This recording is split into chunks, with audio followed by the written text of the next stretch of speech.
Hi friends, welcome to lijiskitchen. അപ്പോൾ ഇന്ന് നമ്മൾ വന്നിരിക്കുന്നത് റെഡിഷ് ക്രീമി പാസ്ത റെസിപ്പി ആയിട്ടാണ്. അപ്പോൾ നമുക്ക് വീഡിയോയിലേക്ക് കടക്കാം. അതിന് വേണ്ടിയിട്ട് ഒരു കടായി സ്റ്റൗവിൽ വെച്ച് 1 ടേബിൾ സ്പൂൺ നെയ്യ് ഒഴിച്ചു കൊടുക്കുകയാണ്. അതിലേക്ക് ഞാൻ 1 ടേബിൾ സ്പൂൺ കോൺഫ്ലോറും കൂടെ ചേർത്ത് കൊടുക്കുകയാണ്. എന്നിട്ട് നന്നായിട്ടൊന്ന് ഇളക്കിയെടുക്കുക. അടിയിൽ പിടിക്കാതെ ഇളക്കിയെടുക്കണം. അതിലേക്ക് 1/2 table spoon ginger garlic paste കൂടെ ഞാൻ ചേർത്ത് കൊടുക്കുകയാണ്. അതും ഒന്ന് നന്നായിട്ട് മൂത്ത് വരുമ്പോൾ അതിലേക്ക് 1 ടേബിൾ സ്പൂൺ മുളക് പൊടി കൂടെ ചേർത്ത് കൊടുക്കുക. സാധാരണ മുളക് പൊടി കൂടെ ചേർത്ത് കൊടുക്കുക. എന്നിട്ട് എല്ലാം ഒന്ന് നന്നായിട്ട് ഇളക്കിയെടുക്കുക. നമ്മൾ തീ എപ്പോഴും ലോ ടു മീഡിയം ഫ്ലെയിമിൽ ഇട്ടിട്ട് വേണം ചെയ്യാൻ.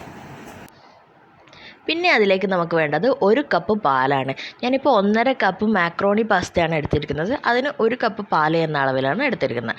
അപ്പോൾ 1 കപ്പ് പാലും കൂടെ ചേർത്ത് നന്നായിട്ട് ഇളക്കിയെടുക്കുക. ഒരു 5 മിനിറ്റ് ലൈറ്റ് തിക്കാവുന്നത് വരെ മീഡിയം ഫ്ലെയിമിലിട്ട് നന്നായി ഇളക്കിയെടുക്കണം. ഇപ്പോൾ നമ്മുടെ ഇത് ക്രീമി ആയിട്ട് വന്നിട്ടുണ്ട്. ഇനി അതിലേക്ക് നമുക്ക് ഉപ്പും 1 ടേബിൾ സ്പൂൺ ഓയിലും ചേർത്ത് വേവിച്ച് വെച്ചിരിക്കുന്ന മാക്രോണി ചേർത്ത് കൊടുക്കാം. അപ്പോൾ അതൊന്ന് നന്നായിട്ട് നമുക്കൊന്ന് ഇളക്കി കൊടുക്കാം. ഓവറായിട്ട് ഇളക്കാൻ പാടില്ല, അത് പൊട്ടിപ്പോവും. നമുക്കതിലേക്ക് 1/2 ടേബിൾ സ്പൂൺ കാശ്മീരി ചില്ലി പൗഡറും കൂടെ ആഡ് ചെയ്ത് കൊടുക്കാം. നമ്മൾ വേറെ കൂടുതൽ മസാല ഒന്നും ഇതിൽ ചേർക്കുന്നില്ല.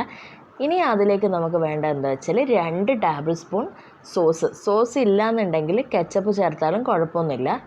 ഒരു പുളിരസത്തിന് വേണ്ടിയിട്ടാണ്. അത് കെച്ചപ്പ് ആയാലും കുഴപ്പമില്ല, സോസ് ആയാലും കുഴപ്പമില്ല. ഇനി എല്ലാം ഒന്ന് നന്നായിട്ട് മിക്സ് ചെയ്തെടുക്കുക.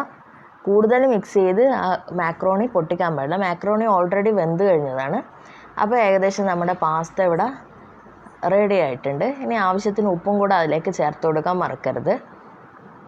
ഓവർ ഉപ്പ് ചേർക്കരുത്. നമ്മൾ ഓൾറെഡി ഉപ്പ് ചേർത്ത് കഴിഞ്ഞതാണ് മാക്രോണിയിൽ. ഇനി അതിലേക്ക് ലാസ്റ്റ് ആൻഡ് ഫൈനൽ ഒരു എഗ്ഗ് കൂടെ പൊട്ടിച്ച് ഒഴിക്കുക. അപ്പോൾ ഏകദേശം എഗ്ഗ് പകുതി വെന്ത് കഴിയുമ്പോഴേക്കും നമ്മുടെ പാസ്ത ഇവിടെ റെഡി ആയിട്ടുണ്ട്. ഇപ്പോൾ എഗ്ഗൊക്കെ ആവശ്യത്തിന് വെന്ത് ക്രീമി ടെക്സ്ചറായി വന്നിട്ടുണ്ട്.